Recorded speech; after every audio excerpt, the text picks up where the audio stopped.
Playoff fever has struck, and we have everyone super excited to see how things are about to turn out.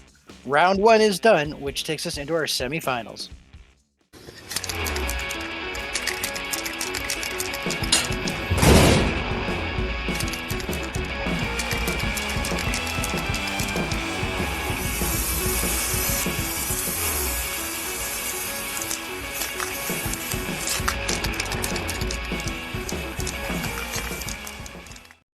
Welcome back to our next episode of Uncivil Discourse, hosted by Lee. Hi, everybody. Myself, and our guest commentator this year, Jeff. Hey. As well as a playoff commentator, Laura. Hello. Well, everybody, we have seen some major shakes-ups this week. With 2 returning champions out and some rising stars in the rookies, we might actually see the championships and some other division titles go to the new players this year. So you league vets, you got to get out there and pull up your socks and knock those youngsters out. There's only 2 members of the admin team left in playoffs, so, I mean, it seems like the vets aren't doing too bad. Now let's take an exciting look at the match summary from round 1. A, B, and C divisions all had 8 teams, while Little D division was only left with 4. Hailing from the tippy top of the pyramid from A side, all 4 teams got to enjoy everything that our lunar bullshit map has to offer. Never let it be said that someone progressed to round 2 because someone else had a better map. Game number 1. We have Riston's Rogues playing out a Rock'em Sock'em Robots match up against the Ansgar's Outlaws. Ansgar's Outlaws right in on not 1, not 2, but clearly 4 horseshoes planted firmly in this time around. Super early in the match, they took out the Perseus with a 5-pack of crits launched from the Sad Cat.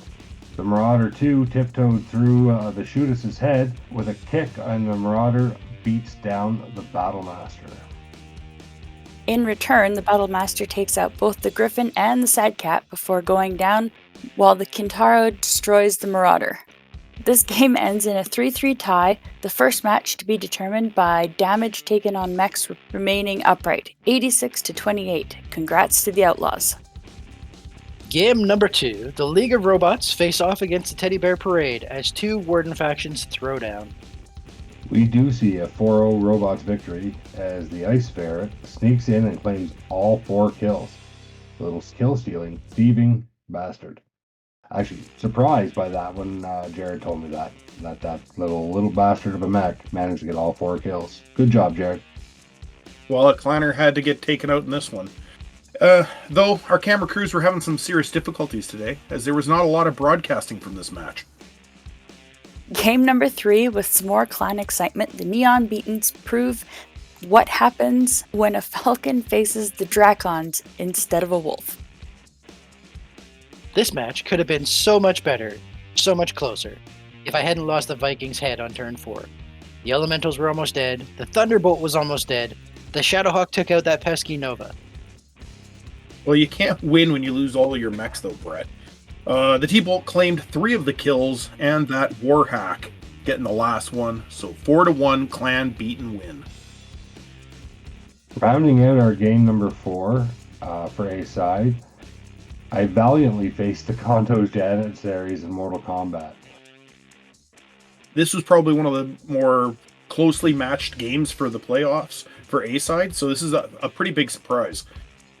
Well, it's probably going to sound like a lot of bragging after you explain how you get a 4-1 victory over the other Capellans, especially a 2-time league champion. I'm pretty sure there was some backstabbing involved. Blah, blah, blah. Hail to the king, baby. But seriously, I gotta say, I got lucky, man. Like, there's no ifs, ands, or buts. I got really lucky early on where my Scorpion was in position to kick the head clean off of a Helios. And that turned the game for me at that point in time. JP had a really hard time keeping his mech standing up. That also helped me out a lot. So it was well played. It just luck was a little bit luckier for me than it was for him this time around. So I look forward to our next match because I know it's going to be that back and forth again like it always is. All right, now on to B-side, where we let the kids play in the yellow snow, also known as the Alien Worlds map, Fungal Crevasse. Game number 1, the great and glorious Dead Man's Hand faces the mysterious First Merrick Militia. When the cards are down, it's the Dead Man's Hand that wins with a 4-3 walkaway score. Oh, I'd love to say that this was just a butt kicking, but it almost was for the Merrick's Militia. Early on, about round 4, his Orion headcap my Huron Warrior, which was backpedaling after being hammered hard by a bunch of PPCs and Gauss rifles. Then, that Trebuchet being able to indirect fire made it such a pain in the butt, I just couldn't avoid the LRMs from it. And the splatter damage started to take toll. I think I took head hits on just about everybody. In the end, I got super lucky where my Blackhawk was able to cut the leg off with a floating critical 12s on the dice to take the leg off the Marauder, and then also cut off one of its arms. When it hit the ground, he lost consciousness on avoiding on 7s, and I was able to take him out by jumping, falling with my Templar, luckily was able to careful stand, and then just kept kicking it until it finally died. It was a brutal match, really well played, and I could have lost it at any point. One lucky shot and it would have been over. Game number 2 on the B-side sees some Wendigo stalking and half-cut clanners, but when the night sets in, it's half-cut's Bat Boy standing tall with a 4-1 victory. The Night Stalkers need to go back to the shooting range. Only 7 of their 25 fired heavy PPC shots connected today. This makes a huge difference in how the match played out. Yeah, especially on a playoff game, you can't afford to have that kind of bad luck. But it also helped half-cut team when that awesome was head capped with a heavy large laser. The Guillotine took 3 engine hits, and the Wolverine had its center torso cord out.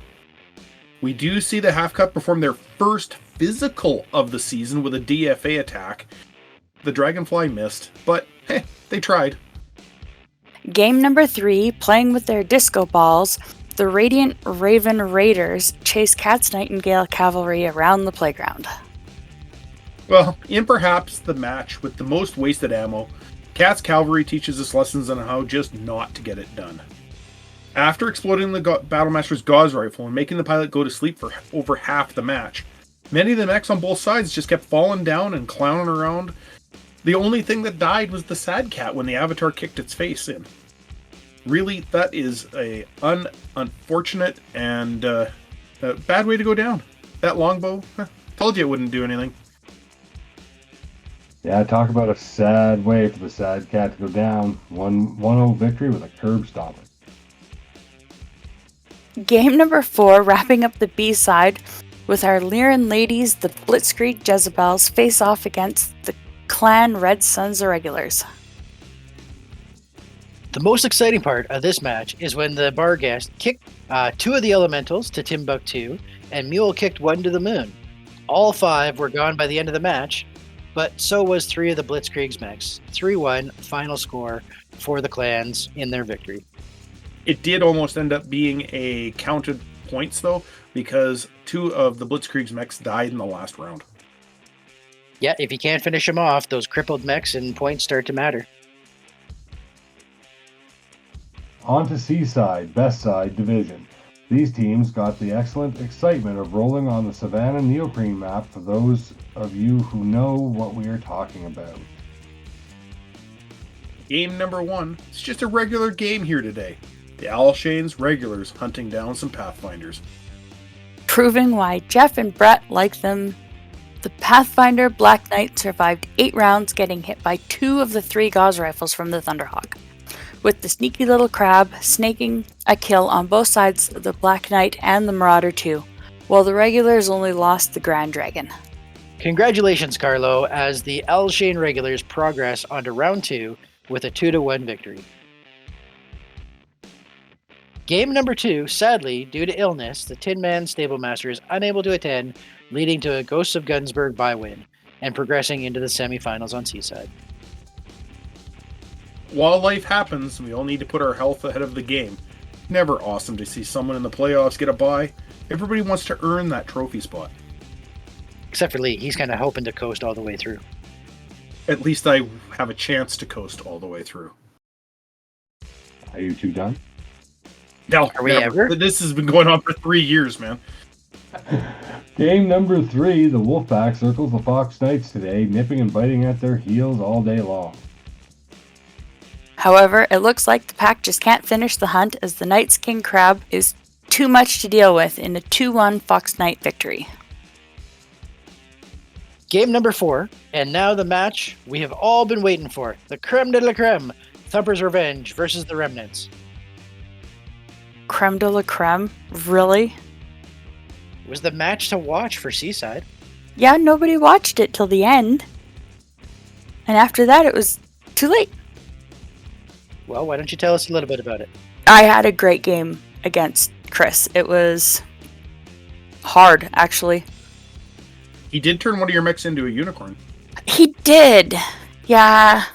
There was no way I was going to try and punch myself in the face to get rid of it, so I just ignored it. What do you mean a unicorn? He stuck a narc pod to the forehead of my Raksasha in like round 1 or 2. Oh, well, that's entertaining. I might have to put a unicorn horn on my Raksasha, except I need a new mini for it, because I can't have a blue and gold Raksasha with a unicorn horn. And it's my mini. And how are you going to find a little LED light that's that small? Oh, there's ways. That would be cute. Beep, beep, beep. But yeah, walking around with an arc pod on my head, wasn't going to punch it off, and then he followed it up. It's a good thing the effects of those pods aren't cumulative, because he hit me 3 more times on my Raksasha, and then turned around and hit one of my small mechs with like 3 more, just for the fun of it. Shaking up the last bracket starting in the semifinals due to only 28 teams being able to make it to the playoff side. Our D-side competitors get the joy of playing on the Battle of Tukid map set. Kozais Valley sees these 4 teams going at it. Game number 1, Fenris Frostfangs, hailing from the Free Rosselhog Republic, have elected to face off Clan Cobra Chicken, the Vengeful Ones, for the Little D supremacy. In what can be described as the Direwolf show with sidekicks, this clan faction lays a beaten down. 3 kills for the Direwolf, and the Elementals getting the 4th, only losing the Cursed Battle Cobra in the process. This 4-1 vengeful victory. Game number 2, probably a game we would have had as game of the week for the highlight reel. Both players had a great showing today. The match could have gone both ways. The NAIS CIT managed to pick up the win today in a hard-fought 3-2 victory.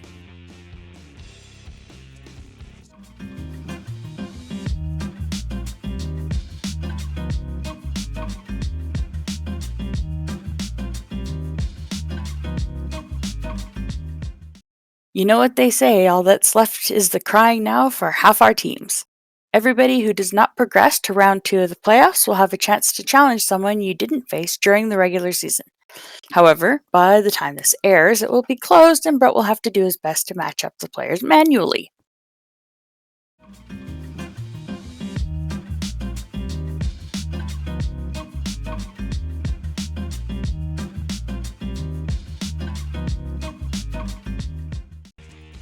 For those of us lucky enough to progress into the semifinals, or the finals for D, let's take a look at who's playing who and get our judges' predictions. Raise those scorecards high, lads. Starting with Spectacular A-side, spectacular simply because it's alphabetical, we have Game 1, Ansgar's Outlaws taking aim at the League of Robots. Oh, this is going to be a tough fight. The Ansgar's Outlaws were really impressive. League of Robots is scary. Like, they just are. I honestly think we're going to see Clanners in the finals, at least one team. And I know how I'm going to be betting for the next one, so I'm actually going to say the League of Robots are going to take this. And I think someone's going to have to stomp the Clanners all the way through to get the win. League of Robots are going to take this. It's going to be 4-3 tight again because the Ansgar's Outlaws are playing well. Yeah, they're both playing well. I've played Jared. League of Robots were a really hard fight. And Corey's just crazy lucky. Well, crazy actually good has some sometimes. tactics behind him. He really does. Well, he wouldn't be this high up in the standings if it was only luck. That can only carry you so far. Yeah. OG. Every year, I'm actually going to call it for Ansgar's Outlaws, but I think it's going to be a 3-3 tie with damage recorded at the end. So a repeat of round 1? Yeah? He's going to go all 3 rounds, 3-3, with counting dots. That would be his way, the hardest way Nope. possible. That's got Corey written all over it. Yep. All right, I think this is going to be a 4-3 League of Robots victory. I'm going to side with Laura on this, and we're going to go with an Ansgar's win, mostly because he's friggin' lucky, man. And he actually can out-damage even that Daishi. And I think he's got the maneuverability, a little bit more maneuverability than most of that, the League of Robots mechs. So I'm going to give it to Corey, and I'm going to give it as a... I have to agree with Laura again. It's going to be 3-3 counting pips. It has to come down to that. We are very polarized. Exactly the same scores for half, exactly the same scores for the other half. So it's going to be a 4-2 victory, and none of us are going to get it right. Yep. 4-0 blowout or something retarded, yeah. Game number 2, playing for the other slot in the finals, we have the Neon Beatons, hoping they can withstand the Plasma Fury that is the Kells Barbecue House Keshik. Oh, I don't know. These two, they're just obviously playing very fantastic because they're in A and I ended up in C and out. But I actually think Jeff's going to go. Jeff's going to get it. I can't say why. I just think he's going to have the bigger horseshoe. The better barbecue fork? Ew. Yeah, I suppose. And it's going to be at 4-2. I also agree with you on this. It is going to be a Kells Keshik 4-2 victory. Nothing kills elementals quite like plasma fire. Warhawks are amazingly resilient and dangerous if they can fire all their weapons, but they also overheat when they do that. So plasma rifle bad. And just the other things just ain't going to stack up. If he brings that Nova H, he's just asking for it to be shut down every other turn. You know, as much as I wanted, I don't want to call for myself. I'm going to call for myself, but I don't want to, because I know Aaron's been studying and prying and trying to figure out how I play my lance or what it is. And he's not, and he's lucky. This is the guy that'll friggin' turn one, peg me with a PPC from across the face, across the map, and the head of my Fafnir, and really screw my day over. Turn 4, take your Salt Mix head off, yeah. Yeah, that's the type of thing that Beaton does, and I know this because I played him. I'm going to hope that the luck stays neutral for both of us, and we actually have to play it out as a proper tactical game. And my play style is very different from his, so I think mine will end up winning that out in the day. And we're going to call it I'm going to say it's going to be 4-2 as well. I agree with you. It's going to be Kells Keshik. I called for the Beatons to win first round because I know the way he plays. If he's going to do long range fire against Brett's long range fire with his Viking, that's going to be in favor of the Beatons. In this match, however, the Kells have some extremely great counters to the Beatons technology. Plasma rifles beat heavy lasers.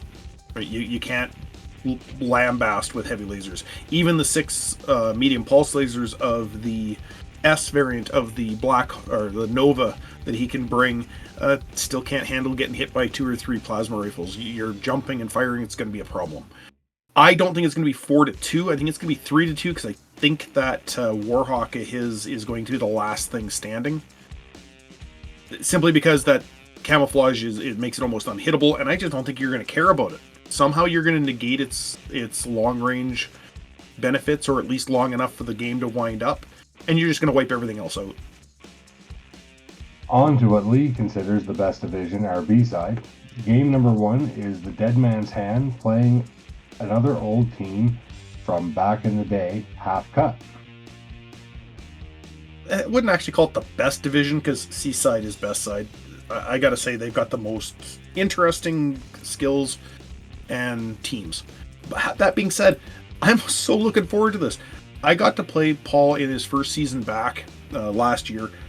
Had a ton of fun playing against him. I just barely squeaked out a win.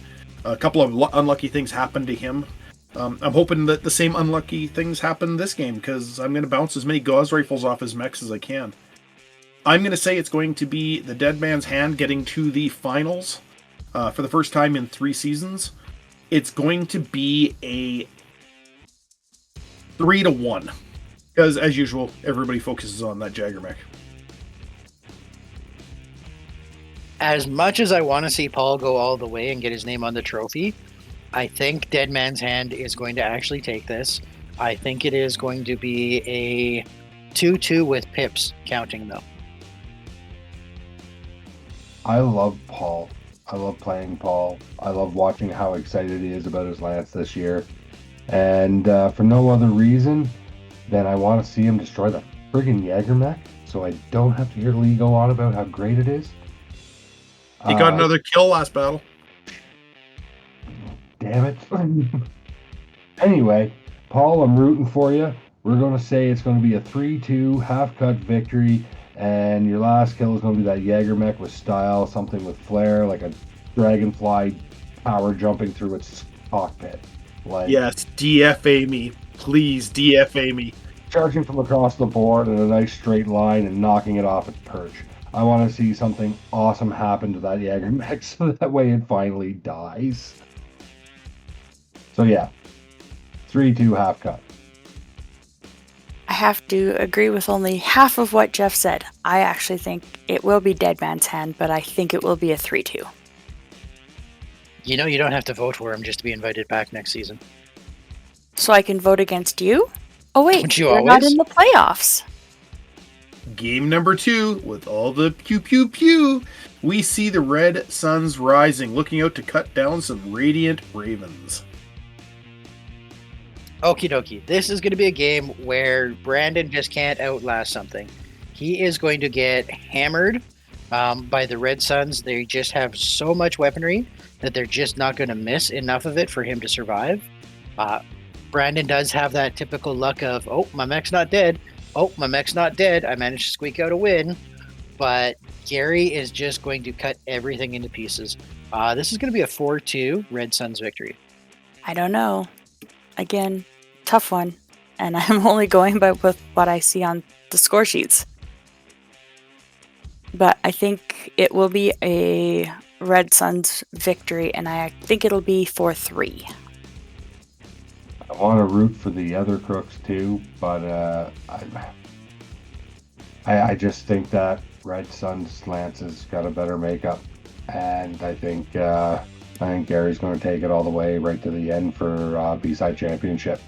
So Red Suns 3-2. At the beginning of the playoffs, I called the Red Suns Irregulars to probably take the B-side championship. Gary's one of my favorite players, and the Clanners have come up with some great combinations of skills to offset the 4 points of skill points they lost at the beginning of the season. Brandon kind of went clannish, right? He's got an ATM, he's got clan ranges on his Battlemasters, ER lasers, he's got a pair of gauze rifles on that avatar, which gives him clan range, basically. There's no difference. In that regards, Gary has a whole bunch of advantages that Brandon doesn't have available to him. Clan ranges, clan targeting computers, as well as that camouflage on his direwolf makes it next to untouchable. If there is trees on this map, Brandon is going to have a heck of a time uprooting that direwolf. I'm going to say it's going to be Red Suns Irregulars. I think it's going to be so stymieing for Brandon. It's going to be 4-1. If there's trees. If there's no trees, it's wide open. Seaside, best side, baby. These are the teams that progress into the semifinals. Good luck to y'all. Game 1, we have All Shane Irregulars punching up against the Remnants. Well, seeing that I'm fresh out of a loss with the Remnants, I know that they're playing very, very well. He was a very tough opponent.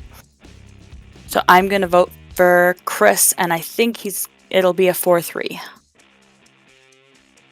Correct me if I'm wrong, but isn't this the Battle of the Thunderhawks? Don't both of these teams have one?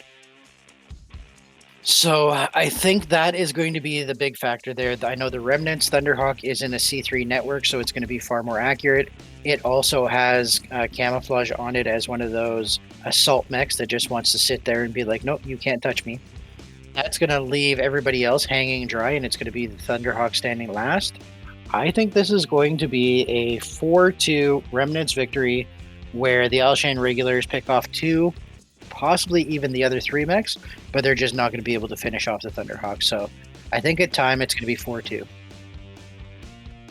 I like both of these teams. I've liked Carlo's lance from the get-go. I've loved Chris's lance, but I know Chris doesn't like when we call for him, but I have to.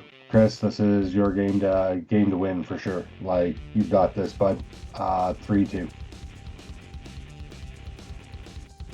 So while they do have very similar mechs in the Thunderhawk, I think the skill choices and the tech choices are going to be what the big differences is. That camouflage is going to make a massive difference on the Thunderhawks for the Remnants' survivability. It's going to last until the end of the battle. And you can't have that happen with a Thunderhawk. It's got to go down relatively early, otherwise those 3 Gauss rifles are going to make you pay. I don't think the Alshane regulars have quite enough ECM coverage to negate that benefit. As long as Chris keeps range, uses that medium range bracket maybe a little bit to try to protect his spotters, he should be able to take this. His dice hopefully have woken up for the playoffs. Otherwise, Alshane regulars are just going to get lucky and the Remnants are going to fall apart. I'm going to call it for the Remnants because I really want to see Chris do well.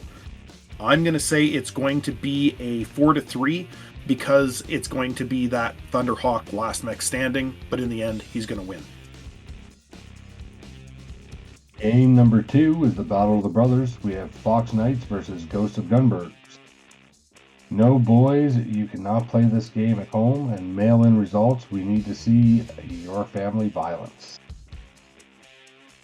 This one's tough. I like both of these lances, but I think that King Crab will win out over the Viking in the long run.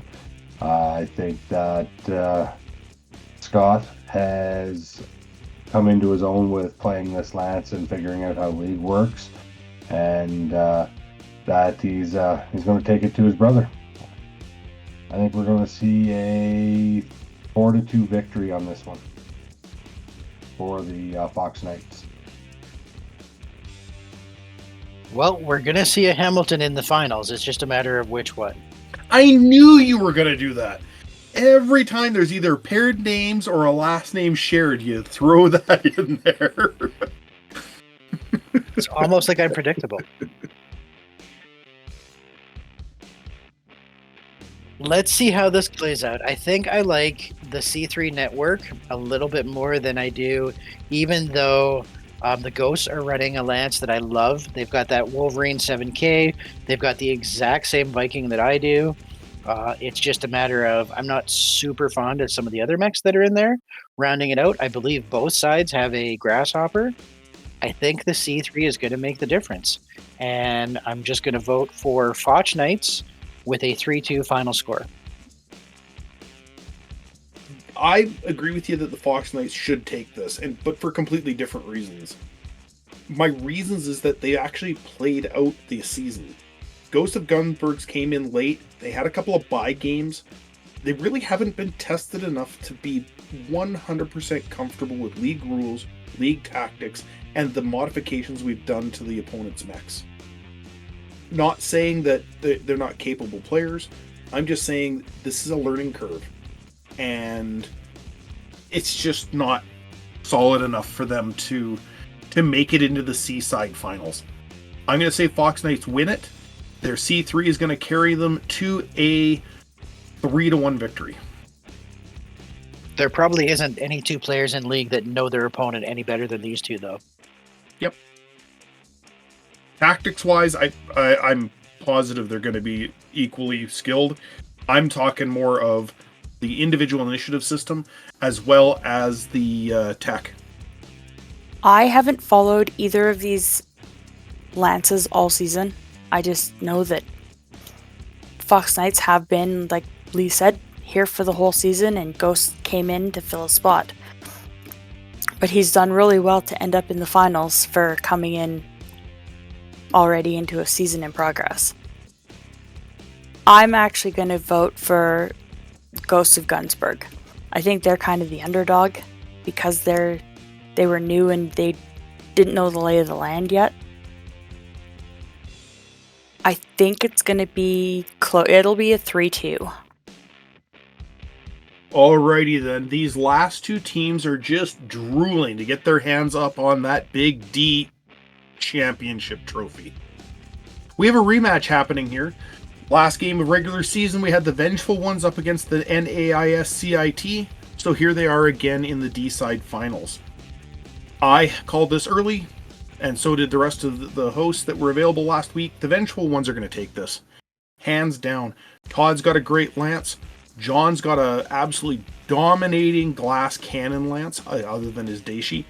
But I think he's going to take it just in pure firepower. If he plays it at all KG, at all playing it out to make his accuracy force Todd to chase him, he's going to win. And it's going to be a 4-2. Nope, it's going to be a 4-1 Vengeful Ones victory. Yeah, it's going to be just that much more dominant. They've already played. There's just very little they can do. It's just going to be, here's all my pulse lasers. Feed yourself into the blender.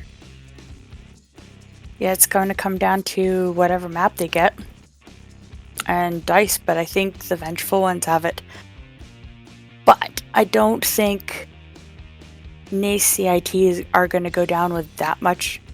You know, they're not going to roll over and show their belly. I think it'll be a 4-3. I've been calling for Vengeful Ones basically the entirety of the season because on paper that lance should just be decimating everything it comes up against. John keeps saying we should not vote for him. And I can't help but say that as much as I want to prove John wrong, that he is going to win this one. I'm going to call this one for NAIS CIT. They met already once, and that's who won this one the last time. So unless John's playing that tape to know what he did wrong, I think NAIS CIT might eke this one out one more time. I'm going to say it's going to be close though, like 2-1. So that's it for the regular playoff games. So far, we have 2 grudge matches that have been called out. First, Dracons versus the Teddy Bear Parade. And my game, Battle of the Battle Babes. Heather and I are going to go at it. We just have to see what map we get. Well, the bonus is there will be lots available because all of the regular season maps will be available. And you don't even have to roll if you don't want to. You can just pick one. Now, what's the fun in that? So that brings us to the end of the show for today. Looks like we got some exciting matchups coming. We had some crazy upsets last week. Nobody's seen Jeff and JP getting both knocked out. Nobody's seen, in all honesty, I think we had quite a few things. Carlo moving on, Radiant Raven, Raiders, Ravers, the Triple R. Yeah, them moving on as well. It's shaping up to be a really interesting set of playoffs, and I'm pretty excited to see where it goes from here. Beaton, coming for you, buddy. I definitely am. I have to this year. Last year you got me. This year I'm getting my vengeance for it. Oh, there's going to be a beating.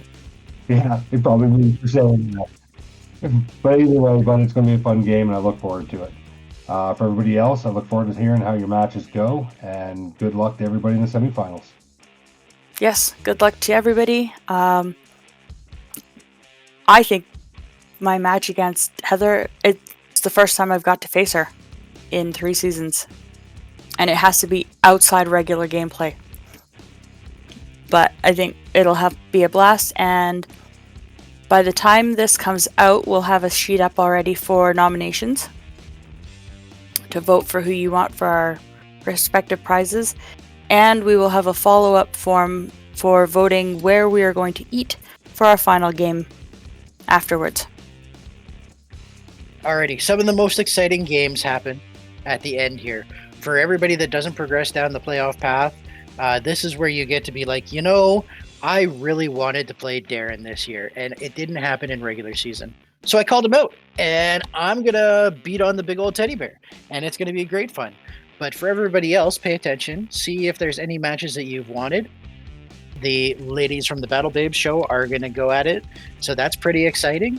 And I'm really actually look forward to this playoff round 2 and round 3, where we get to see some of those matches where people are just having a really good time. Thanks for tuning in. Like, subscribe, and share those icons. Hammer that notification bell. And we appreciate all of our subscribers just as much as we appreciate our members. Well, this is my favorite time of the season. Things get really exciting. Players are really excited about the games. We as the admin finally gets time to kind of start winding down. Even though everything's kind of ramped up for the end of the season, we get to wind it down a little bit as, just time to keep most of our track of everything. For the podcast, they get a little bit shorter each round because, we have less games to talk about, but they are much more exciting games. For all of our league members, please don't forget to fill out your game sheet with all the fun stuff that happened during your game. Because if you don't, all you're going to end up with is a very short and sweet write-up for the show, and we love bragging about you guys. You're amazing players, you're amazing competitors, and most of all, I'd have to say, you're the best Battletech community in the world. Have a great night, and we'll see you guys on Game Day Sunday.